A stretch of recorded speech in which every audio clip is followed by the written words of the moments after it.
इस वीडियो में हम लोग प्रीवियस ईयर में पूछे गए मैथ्स के प्रश्नों को करने वाले हैं। तो चलिए शुरू करते हैं। ए, बी और सी एक नकद पुरस्कार को 6:7:8 के अनुपात में आपस में बांटते हैं। यदि सी को 52,000 रुपया मिलता है तो ए और बी द्वारा प्राप्त कुल राशि को एक साथ निकालें। तो यहाँ पे ए, बी और सी है, 6:7:8 में बांटते हैं। ठीक है, अगर सी को मिलता है 52,000 रुपया, 52,000 रुपये मिलता है तो 8 का कितना गुना है? 8 से 48, 4 बचा है 0, 40, 8 5 40, 1 0 2 0, 1 0 2 0। ठीक है, कितना गुना है? तो 6500 गुना है। तो इसका भी 6500 गुना करेंगे, 6500 गुना करेंगे इसका भी। 7 5 6 35 के 5 हासिल 3, 7 6 42 और 3 45, 1 2 0, 1 2 0। अब इसका भी 6500 गुना करेंगे। 6 5 30 के 0 हासिल 3, 6 6 36 और 3 39, 1 2 0। अब ए तथा बी द्वारा प्राप्त कुल राशि को एक साथ निकालना है। तो ए प्लस बी बराबर 39,000 और 45,500 को जोड़ेंगे। 39,000 प्लस 45,500, 1 2 0, 5 5 और 9 14 के 4 हासिल 1, 3 1 4 4 8, तो 84,500 रुपया आंसर। अगला प्रश्न में आते हैं। एक ट्रेन को एक सिग्नल को पार करने में 39 सेकंड लगते हैं जो पुल के एक छोर पर है और पुल की लंबाई 740 मीटर है। यदि ट्रेन पुल को पार करने में 113 सेकंड लगाता है तो ट्रेन की लंबाई कितनी है? तो ट्रेन की लंबाई मान के चलते हैं 1 मीटर है। ठीक है, तो चाल बराबर दूरी बटा समय होता है। चाल दूरी बटा समय। ठीक है, तो ट्रेन की लंबाई यहाँ पे 1 मीटर है बटे समय कितना है यहाँ पे? 39 सेकंड। ट्रेन खुद की दूरी को पार करने में 39 सेकंड लगाता है। ठीक है, और पुल की लंबाई 740 मीटर है, 740 मीटर है पुल की लंबाई, और पुल को पार करने में 113 सेकंड लगाता है। यानी कि ट्रेन की लंबाई और पुल की लंबाई को पार करने में ट्रेन 113 सेकंड लगाता है। लेकिन अगर ट्रेन की लंबाई और सिग्नल को पार करने के लिए लगा समय को अगर छोड़ दें तो यहाँ पे समय बचेगा। 113 में से 39 को घटाएंगे तो 13 में 9 4। ठीक है, और यहाँ पे 10 में 3 7, 74 सेकंड लगेगा। तो यहाँ पे चाल निकलेगा, 74 से काटेंगे, 74 1 74 0, यानी कि 10 मीटर पर सेकंड। तो ये ट्रेन की चाल है 10 मीटर पर सेकंड। ठीक है, तो यहाँ पे ट्रेन की लंबाई चाहिए, यानी कि दूरी बराबर होता है चाल गुना समय। यानी कि यहाँ पे चाल है 10 मीटर पर सेकंड, 10 गुने समय है 39 सेकंड, यानी कि 39 से 39 और 1 0, 390 मीटर ट्रेन की लंबाई है आंसर। अब अगला प्रश्न में आते हैं। बी सी से 2 गुना कुशल है और ए बी से 3 गुना कुशल है। ठीक है, ए है, बी और सी है। तो बी सी से 2 गुना कुशल है, यानी कि ये 1 है तो ये 2 है। ए बी से 3 गुना कुशल है, बी से 3 गुना यानी कि बी का 3 गुना, यानी कि 3 दूना 6 यहाँ पे होगा। यदि उन्हें एक साथ 94,842 रुपया के वेतन के साथ भुगतान किया जाता है तो ए को प्राप्त होने वाला वेतन कितना है? तो तीनों का योग कितना है? योग बराबर 6 + 2 + 1, 6 + 2 + 1 बराबर 9। ठीक है, तो ए को प्राप्त होने वाला वेतन याद करना है।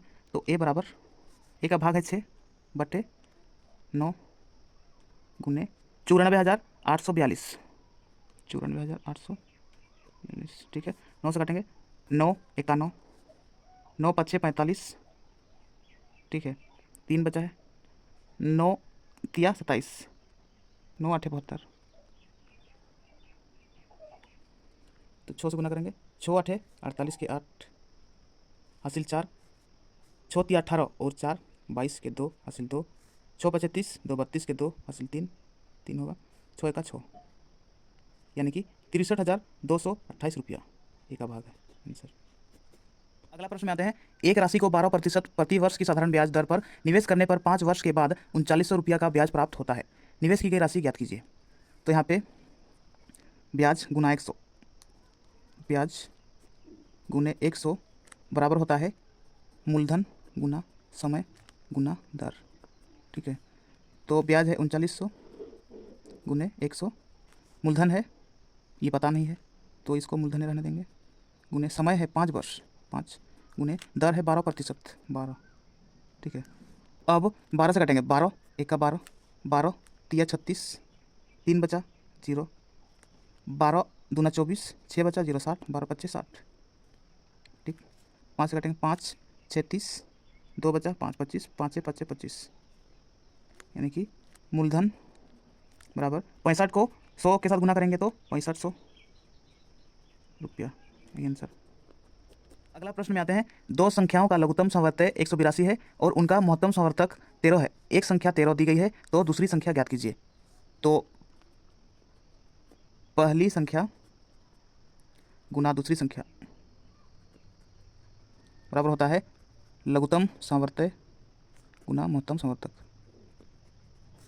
तो पहली संख्या यहाँ पे दिया गया है 13 गुना दूसरी संख्या नहीं दिया गया है, इसलिए दूसरी संख्या। ठीक है, लघुत्तम समवर्तक है 182 गुने महत्तम समवर्तक है 13।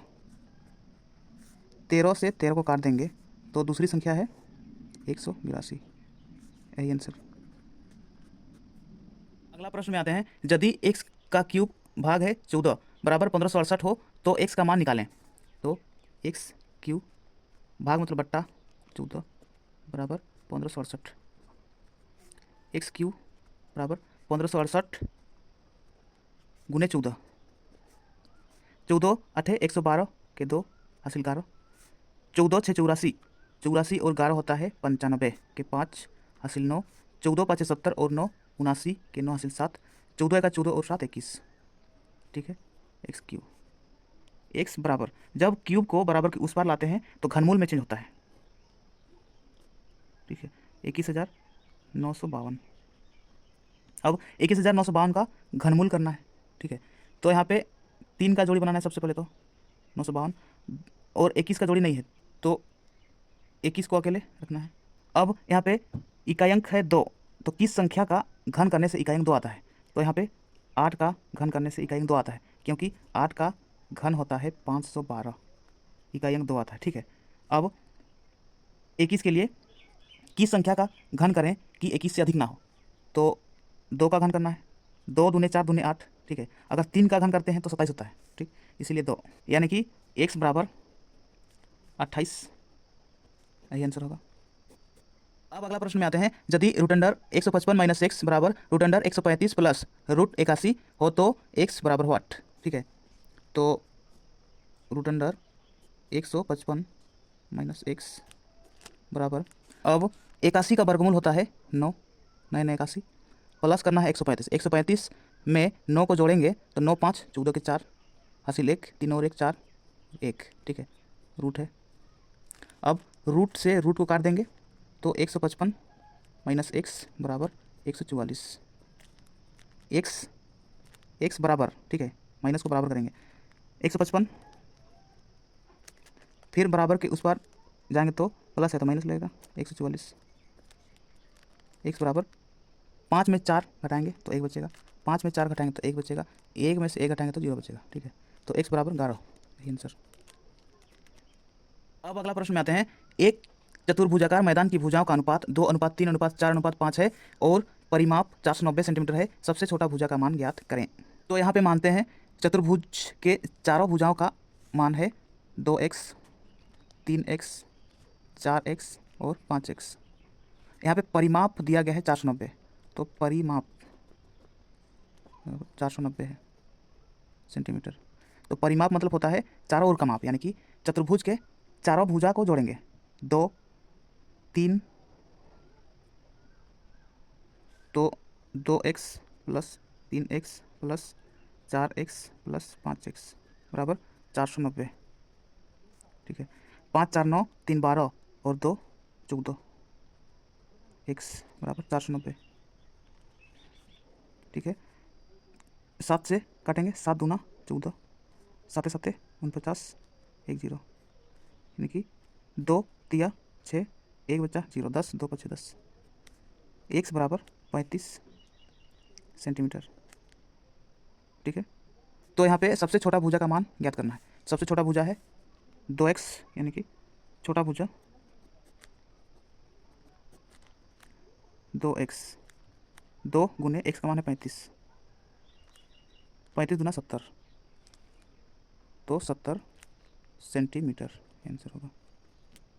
तो ये थे प्रीवियस ईयर में पूछे गए मैथ्स के कुछ प्रश्न। अगर आपको वीडियो पसंद आए तो वीडियो को लाइक कीजिए और मैथ्स चैनल को सब्सक्राइब कीजिए और बेल आइकन को दबाइए ताकि इस चैनल पर आने वाला हर वीडियो का नोटिफिकेशन आप तक सबसे पहले पहुंचे। तो चलिए इस वीडियो को ही समाप्त करते हैं, मिलते हैं नेक्स्ट वीडियो में। तब तक के लिए अपना पढ़ाई करते रहिए, ख्याल रखिए अपना और अपने माता पिता का। धन्यवाद।